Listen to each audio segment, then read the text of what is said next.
Welcome to Star Wars Timeline. In this video, we're continuing our conversation about book recommendations. It is intended as a tool for newcomers who might be curious about this expanded universe but don't really know where to begin and really feel intimidated by the sheer volume of the stuff that we have out there. Don't worry. Today we're going to talk about some canon and legend books and give you a good entry point so you could start reading and enjoying the Star Wars lore. Before we get there, my name is Benjamin, and I do Star Wars books and comic book reviews, character highlights, lore videos, and so on. If you enjoy this sort of content, feel free to subscribe my channel, like this video, and all that good stuff. Now let's get on with it. Where should I start reading?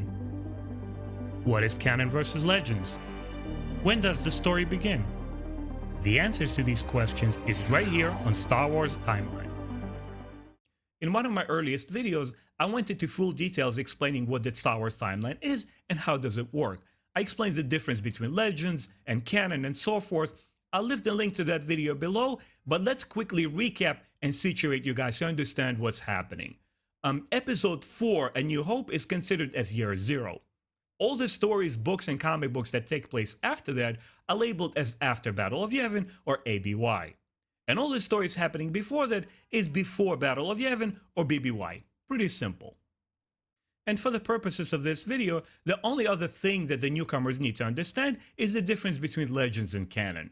Basically, legends means all the Star Wars comic books, and short stories that took place before year 2012, before George Lucas sold the franchise. Everything happening after that, everything published out under Disney as video games, comic books, and movies is considered now as canon. So there you go. Now let's talk about the canon books. And the one I want to begin with is the first part of the new Timothy Zahn trilogy, Admiral Thrawn. Not to be confused with the original Thrawn trilogy, which is Legends from early 90s, which I actually mentioned in my previous video. Now, why is this a good place to begin with? First and foremost, you don't need to know any other stories that took place in comic books and books before this one begins. It takes place 13 years before Battle of Yavin or BBY, sometime after the Clone Wars. And what's interesting here, it's sort of an origin story to the legendary character which people knew for decades from the early 90s. And what's fun about this one, it really honors the character and the original story that Timothy Zahn was able to tell, and it doesn't cancel it at all. What happens actually, this serves as a very interesting prequel and an origin story to the character. Now, I can't really speak up to the whole new trilogy or a second trilogy which Timothy Zahn is currently writing because I haven't read them. Surprise, even I have to catch up and get my reading on. But this was really enjoyable. It was really fun to go back in time and see how Thrawn used to be and how he slowly rises to power. How he enters into the Imperial service, how the Emperor recruits him, and how he slowly gains the rank of Admiralty and so on, and builds his reputation in the Imperial fleet. Very good recommendation. Once again, even though it's the first part of the trilogy, it's a great place to start with. Now let's move on.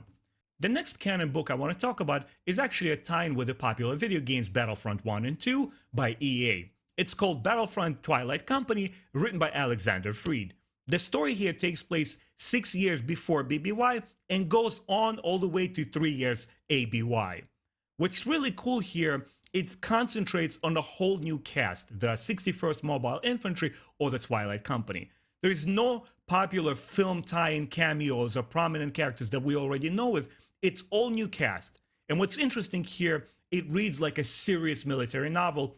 Call it the Tom Clancy's of the Star Wars universe.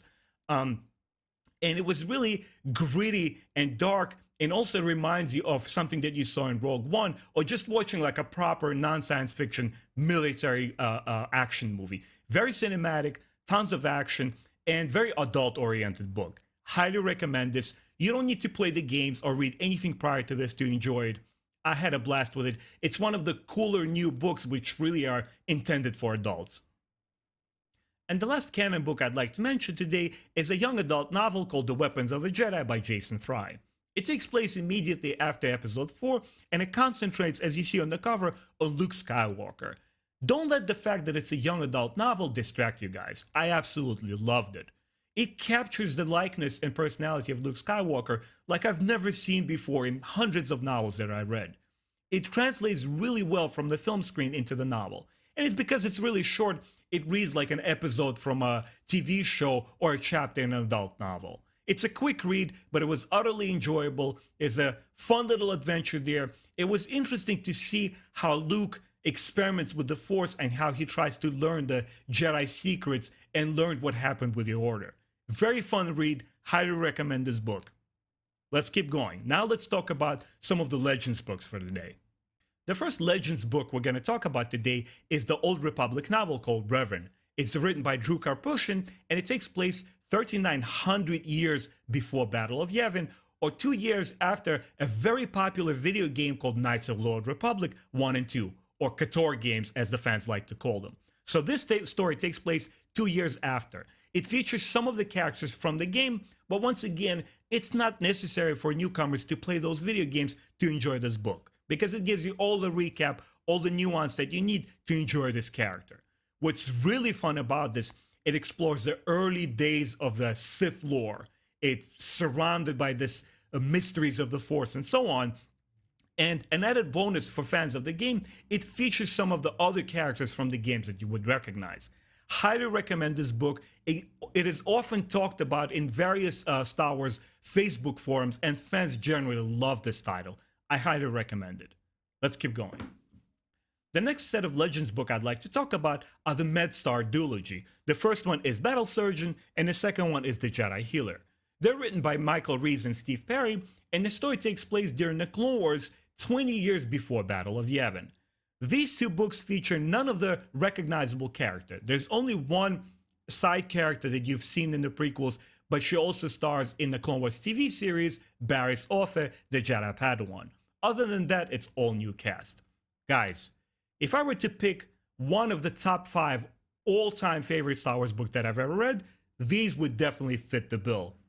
These read like a very mature, gritty war novels. They almost feel like that old war show, The Band of Brothers, or even the movie, The Saving Private Ryan. It tackles the issue of the front lines and regular people experiencing the horrors of the Clone War. I absolutely loved it. Once again, this is like Tom Clancy's of the Star Wars universe, very dark and gritty, and really intended for adults. I had a blast reading these duology of books. I've reread them a couple of times, and I recommend it for everybody. Once again, you don't need to know anything prior to these books to utterly enjoy them. And let's close up with the final book for the day. I have already done a full review of this book, but I would also like to throw it as a recommendation. It's the X-Wing Rogue Squadron, the first book in the 10-part series written by Michael Stackpole. And the story here takes place sometime after the episode 6, 6 years ABY. Fantastic read, guys. Nobody writes space combat like Michael Stackpole with his military jargon and how the team works together. It almost feels like watching the Top Gun, but instead in the Star Wars universe. Fantastic book.